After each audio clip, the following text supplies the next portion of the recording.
মাহে রমজানে দিন অথবা রাতে আল্লাহ সুবহানাহু ওয়া তাআলার এই নামটি যদি আপনারা 7 বার পড়েন, আল্লাহ তাআলার কাছে যা চাইবেন তাই পাবেন।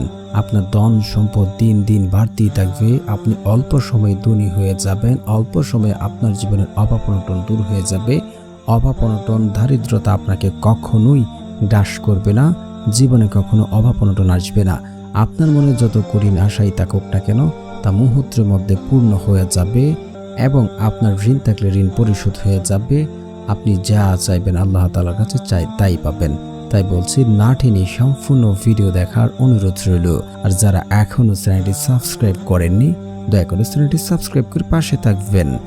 আপনি যদি চান যে আপনার ধন সম্পদ দিন দিন বৃদ্ধি হোক, বেড়ে যাক, অভাব অনটন দূর হয়ে যাক, সংসারে শান্তি আসুক, সমৃদ্ধি আসুক, স্বামী স্ত্রী মিল মহব্বত ভালো থাকুক, টাকা পয়সা বেড়ে যাক এবং আল্লাহ তাআলার কাছে যা চাইবেন তা কবুল করা হোক, তাহলে আজকে এই মাহে রমজানে দিন অথবা রাতে আল্লাহ সুবহানাহু ওয়া তাআলার এই নামটি 7 বার পড়ুন।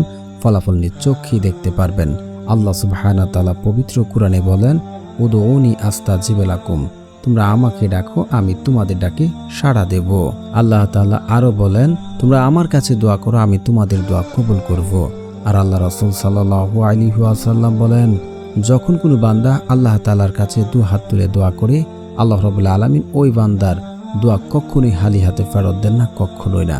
আমরা যদি সঠিকভাবে চাইতে পারি, সঠিক নিয়মে চাইতে পারি, আল্লাহ আমাদেরকে দেবেন।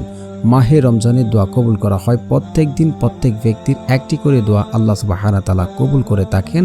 তাদের দোয়া কখনোই অপূর্ণতা রাখেন না এবং তাদের চাওয়া অপূর্ণতা রাখেন না, যদি শর্তগুলো মেনে আমল করতে পারে। শর্ত হচ্ছে হালাল খাবার খেতে হবে, পিতামাতার কথা শুনতে হবে, 5 ওয়াক্ত নামাজ পড়তে হবে এবং আমল করেছেন তাড়াহুড়া করা যাবে না এবং আত্মীয় সম্পর্ক চিহ্নিতকারীর দোয়া করা যাবে না। এই শর্তগুলো মানলে আপনার দোয়া কবুল হবে ইনশাআল্লাহ।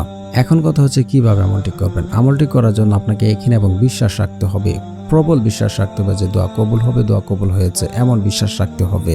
একটা হাদিস রয়েছে, বান্দা আল্লাহর প্রতি যেমন ধারণা রাখেন, আল্লাহ ঠিক তার সাথে তেমন আচরণ করে থাকেন। তারপর আপনারা পড়ে নেবেন ইস্তেগফার। আপনারা ইস্তেগফার পড়ে নেবেন 11 বার, আস্তাগফিরুল্লাহ আস্তাগফিরুল্লাহ আস্তাগফিরুল্লাহ। ইস্তেগফারে বহু ফজিলত রয়েছে। তারপর আপনারা পড়ে নেবেন দুরূদ শরীফ। দুরূদ না পড়া হলে সেই দোয়া কবুল করা হয় না, আসমানে গিয়ে জ্বলন্ত অবস্থায় থাকে। আপনারা পড়ে নেবেন সাল্লাল্লাহু আলাইহি ওয়াসাল্লাম সাল্লাল্লাহু আলাইহি ওয়াসাল্লাম সাল্লাল্লাহু আলাইহি ওয়াসাল্লাম। তারপর আপনারা এই নামটি পড়ে নেবেন 7 বার।